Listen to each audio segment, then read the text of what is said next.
और कोई इंडिपेंडेंट से भी यहाँ पे आया हुआ है। तो जितने भी जो फर्स्ट टाइमर्स है, आप सभी को बेस्ट विशेस में कन्वे करता हूँ। और आने वाला दिनों में जैसे अभी इस ऑनरेबल गवर्नर्स का स्पीच डिस्कशन में बहुत लोग ने जिक्र भी किया है कि अरुणाचल प्रदेश को डेवलपमेंट कराने का, और ख़ास करके जो धनराशि होता है गवर्नमेंट का, जो प्लानिंग सभी सेक्टर्स और सभी एरियाज़ को टच करने के लिए, तो ऑनरेबल स्पीकर साहब आपके माध्यम से मैं इतना बोलना चाहेगा कि इस बार भी अभी बहुत ही जल्दी इसी सदन में अपना ऑनरेबल DCM साहब जो कि फाइनेंस एंड प्लानिंग मिनिस्टर है, उनके ज़रिए से जो अमृतकाल का जो पहला बजट को पेश किया जाएगा, उस बजट के माध्यम से हम सभी को एश्योर करते हैं कि इक्विटेबल डिस्ट्रीब्यूशन और development across Arunachal Pradesh, maintaining the true spirit of team Arunachal का हम लोग लेके जाएंगे। और इस जो कल परसों से जो ऑनरेबल गवर्नर का स्पीच में जो डिस्कशन हो रहा है, मैं सबसे पहले तो जो मूवर है श्री मुच्चू मिट्टी जी, और सेकेंडर जिन्होंने किया है अपना मेंबर श्री GK तको जी, आप दोनों को भी बहुत बहुत धन्यवाद। और साथ ही साथ जितने भी ऑनरेबल मेंबर्स ने इसमें पार्टिसिपेट किया है, काफ़ी लंबा लिस्ट है, करीबन 15-16 मेंबर्स लोग ने इस मोशन में पार्टिसिपेट किया है। और जिन जिन लोग ने भी पार्टिसिपेट किया है सभी अलग अलग पॉलिटिकल पार्टी से, सभी लोग ने गवर्नमेंट ने पिछले कुछ सालों में जो काम किया है उसको अपने ढंग से हाईलाइट भी किया है, उसको एप्रिशिएट भी किया है, और कुछ अच्छा सुझाव भी दिया है कि आने वाला दिनों में और भी हम लोग क्या करेक्शंस हम लोग कर पाएंगे। तो ज़रूर इसका हम सभी लोग ने नोट डाउन करके रखा हुआ है, और इसका डिटेली हम लोग फिर कल परसों जो बजट सेशन, बजट यहाँ पे जो ले होगा, उस बजट डिस्कशन में भी उसको हम लोग कैरी फॉरवर्ड हम लोग कर पाएंगे। आप सबको पता है मैं ऑनरेबल स्पीकर के माध्यम से बोलना चाहेगा कि जो ऑनरेबल गवर्नर्स का जो एड्रेस होता है, बेसिकली लास्ट जो टेन्योर में क्या क्या गवर्नमेंट का अचीवमेंट है उसको हाईलाइट करके बोला जाता है, इनफैक्ट लास्ट 1 ईयर में। क्योंकि इस बार जो है हम लोगों का एक नया लेजिस्लेटिव असेंबली है, because we had completed the tenure of 7th legislative assembly and now we have entered the 8th legislative assembly। तो 8th legislative assembly का जो फर्स्ट सेशन में ऑनरेबल गवर्नर साहब का जो स्पीच, जिसको ऑलरेडी आप सब लोग ने जो पढ़ा हुआ है, इसमें ब्रॉडली जो पहले टर्म में जो सरकार ने जो काम किया है उसमें थोड़ा बहुत हाईलाइट किया है। और जैसे मैंने कहा कि अमृतकाल का जो जर्नी हम लोग ने स्टार्ट किया है, उसमें अरुणाचल प्रदेश किन किन मुद्दों को हम लोग लेके चलना चाहिए, इसका भी एक दिशा ऑनरेबल गवर्नर साहब ने दिया है। सरकार की ओर से हम लोग ने पूरा कोशिश किया है कि एक अरुणाचल को एक विकसित भारत 2047 तक में किस पैरामीटर्स में हम लोगों को आगे बढ़ना चाहिए, उसका बजट जब यहाँ पे लेआउट होगा उसमें हम लोग चर्चा करेंगे। सो अरुणाचल प्रदेश को लेके अभी कुछ बहुत सारा मेंबर्स लोग ने भी जिक्र भी किया कि जो पुराना अरुणाचल प्रदेश आज से 10-15 साल पहले किस हालत में हुआ करता था, और ऐसे बहुत सारा सेक्टर्स है, खास करके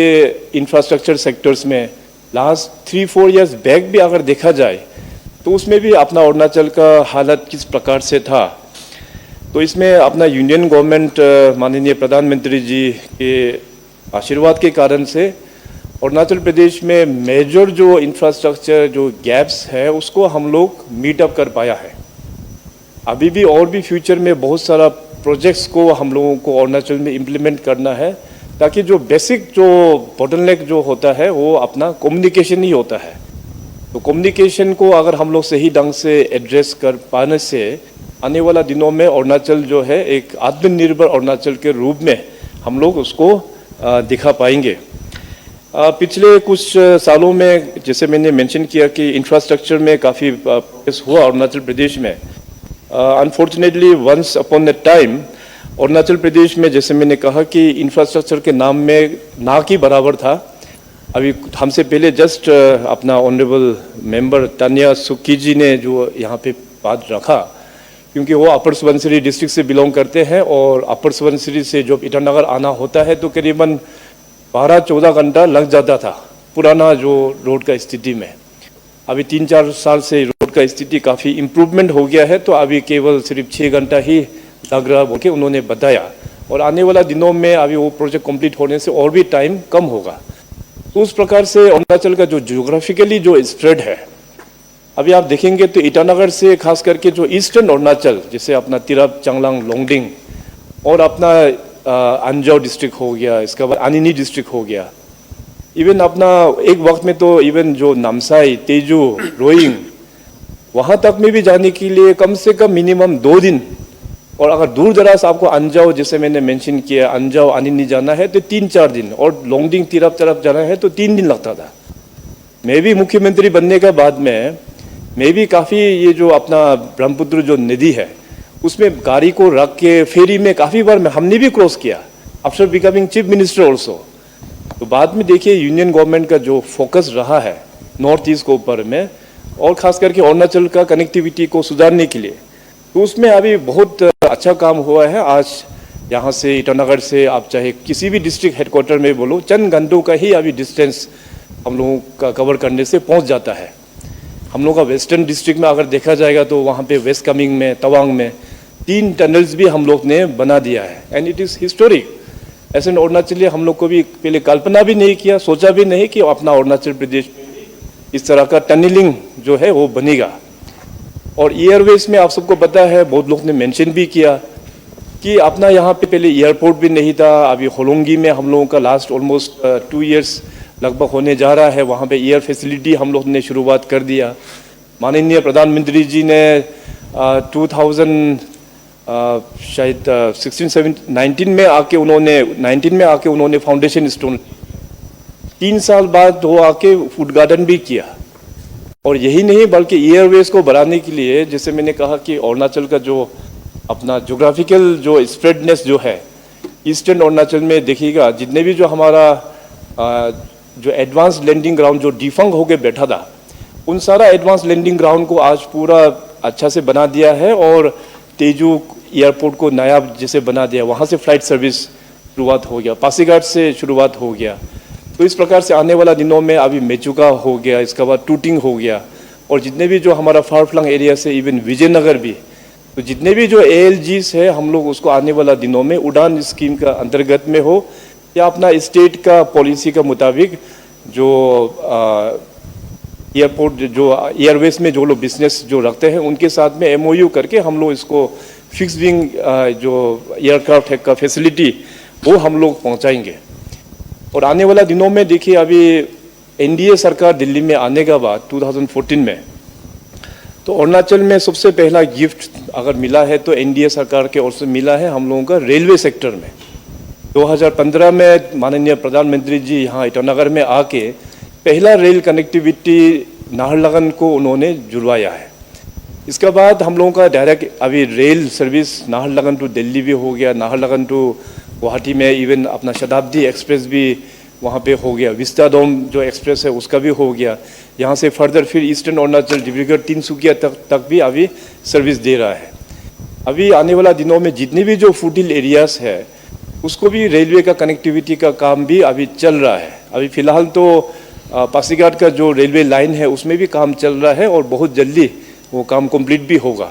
उस लाइन को, रेलवे लाइन को फर्दर फिर ईस्टर्न अरुणाचल में ले जाते हुए परशुराम कुंड तक वहाँ पे लेके जाएंगे आने वाला दिनों में, क्योंकि परशुराम कुंड जो है ब्राह्मण्स के लिए बहुत बड़ा एक तीर्थ स्थल होगा। तो उसको देखते हुए इवन परशुराम कुंड तक भी रेलवे लाइन को लेके जाएगा। और यही नहीं, रेलवे लाइन को वेस्टर्न क्षेत्र में भी इवन तवांग तक का भी जो प्रिलिमिनरी जो सर्वे है वो सर्वे भी अभी कंप्लीट हो चुका है। सेंट्रल बेल्ट को और भी हम लोग को रेलवे का एनहेंसमेंट, रीचमेंट बढ़ाने के लिए इवन आलो का जो है वहाँ में भी अभी प्रिलिमिनरी सर्वे भी हो चुका है। तो आने वाला दिनों में भारत सरकार की ओर से हम लोग इस चीज़ को भी हम लोग टेकअप करेंगे। सो कनेक्टिविटी ओवरऑल मैं जो बोलने का कोशिश कर रहा हूँ कि कनेक्टिविटी ही हम लोगों का जो स्टम्बलिंग जो ब्लॉक जो है वो कनेक्टिविटी ही रहा है। अदरवाइज अरुणाचल प्रदेश का जो पोटेंशियल एरिया है हम सब लोग जानते हैं, हम सब लोग काफ़ी सदन में चर्चा भी करते हैं। तो चाहे आपके पास में जितना भी पोटेंशियल हो, आपके पास में कनेक्टिविटी नहीं होने से पोटेंशियल को आप फिर उसको रेवेन्यू में आप कन्वर्ट कर नहीं पाएंगे। रिसोर्सेज को हम लोग रेवेन्यू में कैसे कन्वर्ट करना है, उसमें कनेक्टिविटी ही हम लोगों का टॉप एजेंडा है। चाहे वो रोड कनेक्टिविटी हो, रेलवे हो, एयरवे हो, या even digital connectivity. Digital connectivity आजकल के दुनिया अभी ट्रांसफॉर्म हो रहा है, तो digital connectivity plays a vital role. So इसको आगे बढ़ाने के लिए अपना बीजेपी सरकार की ओर से लास्ट कपल ऑफ ईयर्स में बहुत सारा कनेक्टिविटी जिन जिन गाँवों में, इवन डिस्ट्रिक्ट हेडक्वार्टर्स में भी बहुत सारा जगहों में इवन मोबाइल कनेक्टिविटी नहीं था, वो सब जगहों में पहुंचाया, और जिन जिन गाँवों में नहीं था उस गाँव में भी अभी पहुंचा रहा है। अभी भी अरुणाचल प्रदेश में कहीं सारा गांव में अभी कुछ मेंबर्स लोग ने भी जो मेंशन किया है कि वहाँ में कनेक्टिविटी, कुछ क्षेत्र में रोड्स भी नहीं है, कुछ क्षेत्र में बहुत सारा गांव में अभी भी हमारा डिजिटल कनेक्टिविटी का प्रेजेंस वहाँ पे देखने को नहीं मिल रहा बोल के। तो इसको भी हम लोगों ने एक टारगेट रखा हुआ है कि लास्ट इन कमिंग 5 ईयर्स, आने वाला 5 सालों में चाहे वो रोड हो या चाहे डिजिटल कनेक्टिविटी हो, उसको हम लोग सोल्व करेंगे। तो ऑनरेबल गवर्नर साहब ने अपने इस स्पीच में एक लाइन जो उन्होंने बोला था कि embedded system of development, embedded system of development में जिसका अंतर्गत में जो काम जो होता है उसमें हम लोग एक क्वालिटी डिज़ाइन, उसका aesthetic, utility and sustenance bye maintaining the highest standards and transparency और अकाउंटेबिलिटी ऑफ प्रोजेक्ट्स, उसमें हम लोगों को गौर करना है बोल के ऑनरेबल गवर्नर साहब ने मेंशन किया हुआ है। और साथ ही साथ गवर्नर साहब का स्पीच में आने वाला दिनों में भी उन्होंने ये भी मेंशन किया हुआ है कि एक क्लीन और dynamic governance for equitable social welfare sectors में, जैसे हेल्थ हो गया, एजुकेशन हो गया, and we should try to focus on gross state happiness के ऊपर में भी। जैसे फॉर एग्जांपल अभी भूटान जो एक कंट्री है, उन्होंने बहुत अच्छा मार्केटिंग किया है कि हैप्पीनेस इंडेक्स को लेते हुए, उसी प्रकार से हम लोग भी अपना हैप्पीनेस इंडेक्स को किस प्रकार से बढ़ाना चाहिए उस सेक्टर को भी ध्यान देने से ठीक है बोल के गवर्नर साहब का उनका ये एडवाइस में ये लिखा हुआ है उनका स्पीच में। तो एक्चुअली जो हैप्पीनेस इंडेक्स जो है उसमें हम लोगों का अचीवमेंट करने के लिए हम सभी का एक अच्छा, एक proactive and positive optimist participation होना पड़ेगा। सरकार के ओर से पूरा सहयोग रहेंगे, चाहे वो राज्य सरकार हो या चाहे केंद्र सरकार की ओर से, कि जो भी डेवलपमेंट का इशू है पूरा एड्रेस करने का कोशिश रहेंगे। अरुणाचल प्रदेश में हम लोग बहुत सारा जनजाति यहाँ पे बसे हुए हैं, करीबन हम लोग 26 कहते हैं 26 जनजाति और 100 से भी अधिक। तो सारा जितने भी जो ट्राइब्स है, सब ट्राइब्स है, उनका इन्वॉल्वमेंट, उनका पार्टिसिपेशन, गवर्नमेंट का साथ में कोऑपरेशन, ये होना बहुत ही ज़रूरी है, तब जाके हम लोग इस क्रॉस स्टेट हैप्पीनेस को हम लोग अचीवमेंट कर पाएगा। सो पिछले कुछ सालों में जो मेजर अचीवमेंट जो हुआ है इस राज्य सरकार में जो हुआ है, उसमें आप सबको पता है कि ऑनरेबल प्राइम मिनिस्टर साहब ने जो एक फ्लैगशिप प्रोग्राम जो किया था जल जीवन मिशन, उसके अंतर्गत में आप सबको बताते हुए गर्व भी महसूस हो रहा है that Arunachal Pradesh is the first state in the entire northeast to be declared as Har Ghar Jal in all rural household, covering around 2 lakh houses, जिसका पास में functional household tap connection already मिल चुका है। हम लोग ने north east का पहला स्टेट है, हम लोग ने इस टारगेट को अचीवमेंट किया हुआ है। और साथ ही साथ जो इंफ्रास्ट्रक्चर्स का हमने जो रोड्स के बारे में जो बताया कि अभी का जो हम लोगों का जो स्पीड जो होता है रोड कनेक्टिविटी में, we have increased 9 times in pace of road connectivity and 143% increase in national highway network. पहले अरुणाचल का जो स्पीड था काम रोड कंस्ट्रक्शन में, उससे अभी 9 गुना ज़्यादा टाइम्स हम लोग स्पीड पकड़ चुका है रोड कंस्ट्रक्शन में। एंड नेशनल हाईवे का बारे में बताया गया तो 143 टाइम्स हम लोग ने नेशनल हाईवे का नेटवर्क हम लोग ने इंक्रीज कर पाया है लास्ट कपल ऑफ ईयर्स में। अभी आने वाला दिनों में जो फ्रंटियर हाईवे का भी यहाँ पे ऑनरेबल गवर्नर साहब का स्पीच में जो मेंशन किया है, वो frontier highway it will be approximately around 2500 kilometres, पूरा वेस्ट कामेंग डिस्ट्रिक्ट नाफरा से लेके टिल विजयनगर, उसमें करीबन रफली 1500 किलोमीटर्स होगा और इंटर डिस्ट्रिक्ट कनेक्टिविटी में 1000 किलोमीटर। सो इस प्रकार का support honourable prime minister Narendra Modi ji के आशीर्वाद से हम सभी को मिला हुआ है। और हेल्थ सेक्टर में बहुत एक पॉपुलर स्कीम जो पूरे अरुणाचल में जनताओं को बहुत बेनिफिट हुआ है, ये है अपना चीफ मिनिस्टर्स आरोग्य योजना और इसके बाद प्रधानमंत्री आरोग्य योजना। इन दोनों स्कीम का माध्यम से एक फैमिली को हम लोग 5 लाख का हेल्थ बेनिफिट हम लोग दे पा रहा है। अभी तक का जो आंकड़ा जो दिया है, more than 7 lakh people beneficiaries को बेनिफिट पहुंचा पाया है इस स्कीम के अंतर्गत में। और हमारा अरुणाचल प्रदेश में खास करके जो रूरल इकोनॉमी का अगर हम बात करें तो पिछले 8 सालों में हम लोग ने पूरा कोशिश किया है कि रूरल इकोनॉमी को आगे बढ़ाने से हम लोगों का महिलाओं को हम लोगों को सशक्त बनाना होगा, उनको एम्पावरमेंट हम लोगों को करना होगा। उस दिशा में हम लोग ने सेल्फ हेल्प ग्रुप मूवमेंट का हम लोग ने स्टार्ट किया और सेल्फ हेल्प ग्रुप्स के जितने भी जो महिलाओं हैं, करीबन अभी तक का जो आंकड़ा है, they have crossed more than 1 lakh. पूरे स्टेट भर में 1 लाख वुमेन्स लोग अभी सेल्फ हेल्प ग्रुप का मुहिम को है वो लोग आगे बढ़ा रहा है। इसमें हम लोग साथ ही साथ अरुणाचल प्रदेश में मोर देन 20,000 फार्मर्स को भी हम लोग आत्मनिर्भर अरुणाचल का वेरियस स्कीम से हम लोग डवटेल करके अभी तक बेनिफिट हम लोग ने दिया हुआ है। जैसे मैंने थोड़ी देर कहा कि अपना अरुणाचल प्रदेश में बहुत सारा ट्राइब्स यहाँ पे बसे हुए हैं, तो सभी ट्राइब्स का अपना एक यूनिकनेस एक तो होता है, एक यूनिक एक प्रोडक्ट भी होता है। तो अभी तक का कुल मिला के जो हम लोगों का जोग्राफिकल इंडिकेशन GI टैग जो कहते हैं, पहले एक भी नहीं हुआ करता था। अभी पिछले 8 वर्षों में हम लोग ने काफ़ी कोशिश करके अभी 20 प्रोडक्ट्स को GI टैग भी मिला है और इसको भी अभी आने वाला दिनों में उसको और भी हम लोग एनहेंस करेंगे, ये भी हम लोग ने टारगेट रखा हुआ है। Arunachal Pradesh is also known for its various and beautiful wonderful tourist destination. तो पिछले कपल ऑफ ईयर्स में हम लोग ने जो टूरिस्ट फुटफॉल है उसको भी काफ़ी इंक्रीज हम लोग ने कर पाया है। टूरिज्म सेक्टर में इन टर्म्स ऑफ डोमेस्टिक हम लोग ने 141% टूरिज्म का हम लोग ने फुटफॉल को इंक्रीज कर पाया है और 36% इंक्रीज इन फॉरेन टूरिस्ट, जो फॉरेनर्स लोग जो यहाँ आते हैं 36% हम लोग ने एनहेंस कर पाया है।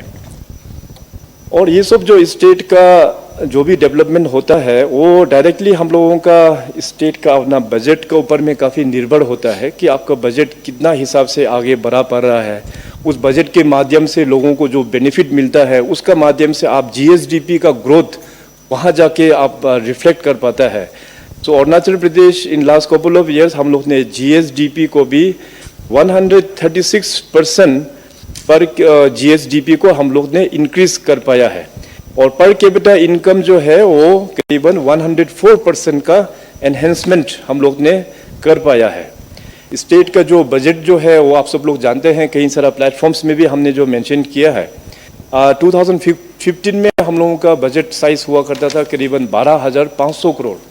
लास्ट टाइम जो DCM साहब ने जो बजट रखा तो उसका साइज देखा, वी हैव क्रॉस्ड 30,000 करोड़।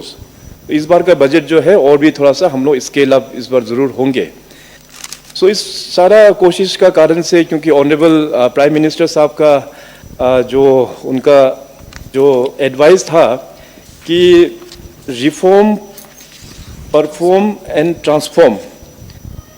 इस मंत्र को आगे बढ़ाते हुए और ख़ास करके जितनी भी जो प्रॉब्लम्स है उसमें हम लोग ने काफ़ी सेक्टर्स में हम लोग ने रिफॉर्म लेके आने का हम लोग ने पूरा कोशिश किया। पहले अरुणाचल प्रदेश में एक ख़राब प्रैक्टिस हम लोग जो हमेशा देखते आया है और सब लोग क्रिटिसाइज़ भी करता था, खास करके गवर्नमेंट जॉब्स के अंतर्गत में। तो सरकारी नौकरी उस वक्त में, क्योंकि सरकार के पास में एक पॉलिसी नहीं था, एक साधन नहीं था कि किस प्रकार से रिक्रूटमेंट जो होना चाहिए, उसमें डिपार्टमेंटली अपना हिसाब से एग्ज़ाम्स कंडक्ट करता था और काफ़ी करप्शंस का एलिगेशंस होता था। तो अपना सरकार आने का बाद में उसको हम लोग गंभीरता से स्टडी करके स्टाफ सिलेक्शन बोर्ड का हम लोग ने इस सदन में पास करके इंट्रोड्यूस किया। तो स्टाफ सिलेक्शन बोर्ड आने से पहले खास करके यहाँ पे जितने भी जो विधायक इस बार चुन के आए हुए हैं, जिसमें से कई सारा सीनियर्स लोग भी यहाँ पे मौजूद हैं। जो सीनियर्स है, आप सबको पता है कि जब जब अरुणाचल प्रदेश में पुराना जब चुनाव होता था तो उसमें जब इलेक्शंस कैंपेन में हमेशा एक चर्चा होता था कि नौकरी को लेके हमारा पास में अगर इतना वोटर्स है तो हमको ये नौकरी दीजिएगा, उसका बदले में पूरा फैमिली इतना वोट आपको पूरा दे देंगे। तो इस तरह का कैंपेन और इस तरह का सौदाबाजी भी होता था वो सभी पॉलिटिकल पार्टीज में, क्योंकि उस वक्त में जो गवर्नमेंट जो था उसमें एक साधन नहीं था। तो उसको देखते हुए हम लोग ने 2017 में 16-17 में मैंने इस बिल को इंट्रोड्यूस करके, तो अभी देखिए कि अभी ग्रुप सी का जितने भी जो पोस्ट है बड़ा ही ट्रांसपेरेंसी के साथ में और फेयर रिक्रूटमेंट इसमें होता है। और स्टाफ सिलेक्शन बोर्ड जो है अभी ISO सर्टिफाइड एक ऑर्गेनाइजेशन का तौर पे भी उसको रिकॉग्नाइज किया गया है। तो इससे क्या होता है कि हम लोग का इलेक्शनिंग प्रोसेस में भी अभी क्लिनजिंग हो गया है। इस बार 2024 इलेक्शन में सबको पता होगा कि नौकरी को लेके कोई सौदा करने वाला या कोई मांगने वाला शायद नहीं रहा होगा, क्योंकि अभी अरुणाचल प्रदेश के पूरा जनता को भी पता चल गया है कि अगर आपको नौकरी चाहिए तो आपको पढ़ाई करना होगा। MLA मिनिस्टर या किसी पॉलिटिशियंस या ऑफिसर्स के पीछे में घूमने से कुछ नहीं मिलने वाला है। तो उसके चलते हम लोगों का एजुकेशन बोलिए या जितनी भी जो अपना कॉम्पिटिटिव एग्जामिनेशंस में जो लोग तैयारी कर रहा है वहाँ में भी क्वालिटी अभी देखने को मिल रहा है। पिछले कुछ सालों में एक चैलेंजेस में भी काफ़ी हम लोग ने गुजरा है, जैसे कि ये पब्लिक सर्विस कमीशन का जो घोटाला हुआ है। ऐसे बात नहीं है कि पिछले 7-8 सालों में सिर्फ अच्छा ही हुआ बोल के, बहुत सारा इल प्रैक्टिस भी हुआ है, खराब प्रैक्टिस भी हुआ है। उसका बारे में भी हम लोगों को इस सदन में डिस्कस करना चाहिए। तो पब्लिक सर्विस कमीशन में जो पेपर का मामला जो आया है, इसका बाद तो गवर्नमेंट हम लोग ने बहुत स्ट्रांगली इसमें हम लोग ने एक्शन लिया है। पब्लिक सर्विस कमीशन का पूरा बॉडी को हम लोग ओवरहोलिंग करके चेयरमैन से लेके सारा चीज़ अभी सेट पूरा नया अभी आ गया है। तो उस दौरान अरुणाचल प्रदेश में बहुत सारा हज़ारों के तादाद में हम लोग ने पोस्ट क्रिएट भी किया हुआ है।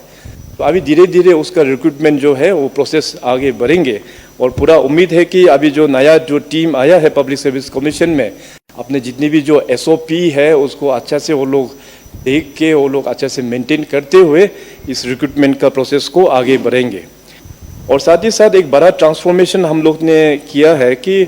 जो टेक्नोलॉजी और डिजिटल को गवर्नेंस का साथ में किस प्रकार से हम लोग शामिल करना चाहिए।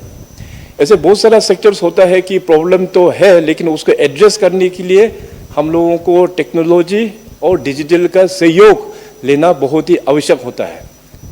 गवर्नेंस सेक्टर में मैंने पहले जो देखा है जो पुराना मॉडल में कि हर एक चीज़ के लिए नीचे से पूरा एक फाइल इनिशिएट होता है और जो हार्ड फाइल में जो पूरा फाइल कवर और पुराना जो फाइल मूवमेंट होता है उस वक्त में देखने को मिलता है कि बहुत सारा फाइल नोटिंग भी चेंज हो जाता है बीच में। कभी कभी फाइल नोटिंग भी गायब हो जाता है, एनेक्सर्स भी गायब हो जाता है, नया एनेक्सर्स लग जाता है, पूरा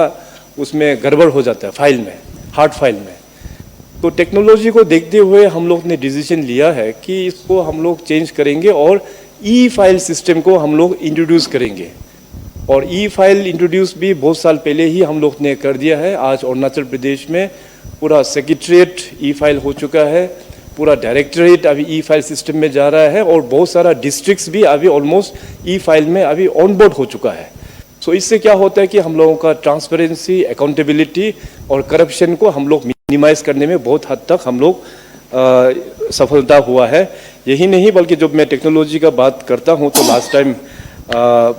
जब आप ऑनरेबल स्पीकर साहब जब आप नए जो इलेक्शंस जीत के जो यहाँ पे अनकॉन्टेस्ट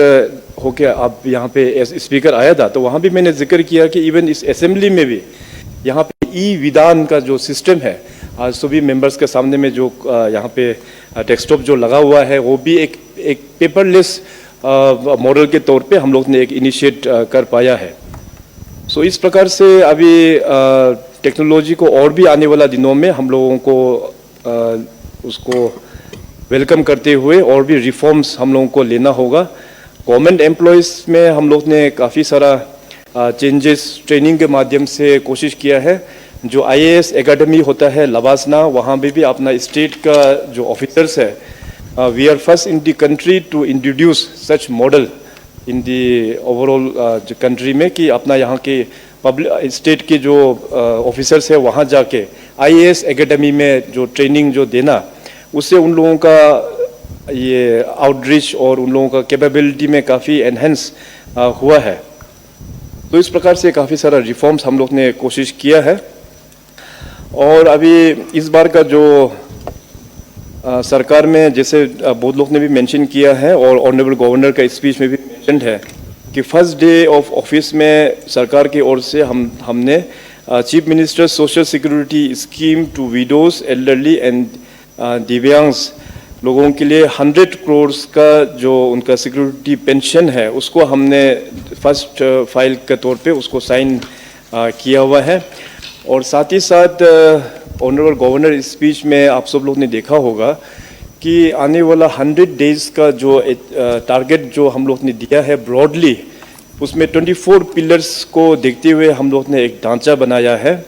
जिसमें से नंबर 1 में हम लोग ने मेंशन किया है कि 100% digitalization of finance and planning department, उसको हम लोग पूरा डिजिटाइज करेंगे। सेकेंड में अभी बॉटम टू टॉप प्लानिंग का बारे में जिक्र किया है, इसको मेंशन किया है। बाद नंबर 3 में है कि हमारा जितने भी जो डेप्यूटी कमिश्नर और डिविजनल कमिश्नर्स का जो ऑफिसेस है उसको हम लोग स्ट्रेंथनिंग करेंगे। नंबर 4 में लिखा है कि हम लोगों का we will ensure that proactive delivery of scheme benefits and entitlements to all eligible beneficiaries। और हमारा नंबर 5 में है कि एक रेप्रोसिटी एक बनाएंगे अपना सिटीजन डाटा को, ताकि आने वाला दिनों में जितने भी जो हमारा जनता है उन लोगों को प्रॉब्लम ना पड़े कि हर एक स्कीम का डॉक्यूमेंट बार बार जो सबमिट करना पड़ता है, आने वाला दिनों में वो ना हो, इसलिए हम लोग एक प्रॉपर एक डाटा भी हम लोग मेंटेन करेंगे। और इंस्टीट्यूशन ऑफ ट्रांसफॉर्मिंग अरुणाचल के बारे में हम लोग ने यहाँ पे मेंशन किया है कि एक्सपर्टीज़ को लेके बहुत सारा सेक्टर्स में हम लोग अपना अरुणाचल का जो रिसोर्सेस है उसको हम लोग किस प्रकार से एड्रेस करना चाहिए, और अपना खास करके जो यूथ लोगों को आने वाला दिनों में उन लोगों को किस प्लेटफॉर्म के ज़रिए से उन लोगों को मदद करना चाहिए। और नंबर 7 में जिसे हम लोग ने लिखा है कि एडमिनिस्ट्रेटिव रिफॉर्म कमीशन को भी हम लोग गठन करेंगे, ताकि सरकारी कर्मचारी तो हज़ारों के तादाद में है मगर उसका यूटिलिटी हम लोगों को आ रहा है कि नहीं आ रहा है, उस चीज़ को भी स्टडी करने के लिए। और नंबर 8 में जो है कि 100% physical and digital connectivity of all unconnected village and administrative headquarters, इसका ऑलरेडी मैंने आप लोगों को बताया। और नंबर 9 में है कि हम लोग जो नेशनल एजुकेशन पॉलिसी 2020 को जो पीएम साहब ने जो लॉन्च किया है नेशनल एजुकेशन पॉलिसी, उसको अभी हम लोग फुल फ्लेजेड इम्प्लीमेंटेशन के लिए एक डिटेल एक्शन प्लान का भी तैयारी करने का हम लोग ने मेंशन किया हुआ है। और नंबर 10 में है कि enabling top educational institutions to set up campuses in Arunachal Pradesh. अपने यहाँ पे एजुकेशन को लेके बहुत सारा मेंबर्स लोग ने बहुत सुझाव अच्छा भी दिया है। Education should be our top priority. Education अच्छा होने से तब जाके समाज में भी अच्छा रिफॉर्म होता है। तो हम लोग चाहेंगे कि देश का जो टॉप एजुकेशनल इंस्टीट्यूशंस है वो लोग भी अरुणाचल में आके यहाँ पे अपने कॉलेजेस वगैरह सेटअप करने के लिए, तो उसका भी हम लोग ने एक रूपरेखा तैयार करने का बात किया हुआ है। और दुलारी कन्या स्कीम को हम लोग फिर दोबारा रिवैम्पिंग करते हुए उसको अमाउंट को भी हम लोग ने 50,000 का बढ़ाने का हम लोग ने ये अनाउंसमेंट किया हुआ है। और साथ ही साथ जो लखपति दीदीज है अरुणाचल में हम लोग टारगेट कर रहे हैं कि आने वाला 5 सालों में 21,000 वुमेन्स को हम लोग लखपति दीदी बनाएंगे। एग्रीकल्चर एंड हॉर्टिकल्चर एक नया पॉलिसी के साथ में हम लोग को लॉन्च करेंगे। इसमें फ्रॉम फार्म टू फोक बोल के हम लोग ने मेंशन किया है। और साथ ही साथ chief minister social security scheme जो एक हमारे जो विडोज, ओल्ड एज और दिव्यांगजन्स को जो देते हैं, उसको भी एक वाइडर पर्सपेक्टिव्स किस प्रकार से होना चाहिए ताकि लोगों को और भी बेनिफिट मिले, इसके ऊपर भी काम चल रहा है। और जितने भी जो गवर्नमेंट ऑफ इंडिया का स्कीम हो या राज्य सरकार का जो स्कीम है, उसमें हम लोग 100% सेचुरेशन किस प्रकार से अचीवमेंट करना है, उसको ऊपर भी यहाँ पे लिखा गया है। तो मैं आपके माध्यम से ऑनरेबल मेंबर्स को भी रिक्वेस्ट करना चाहेगा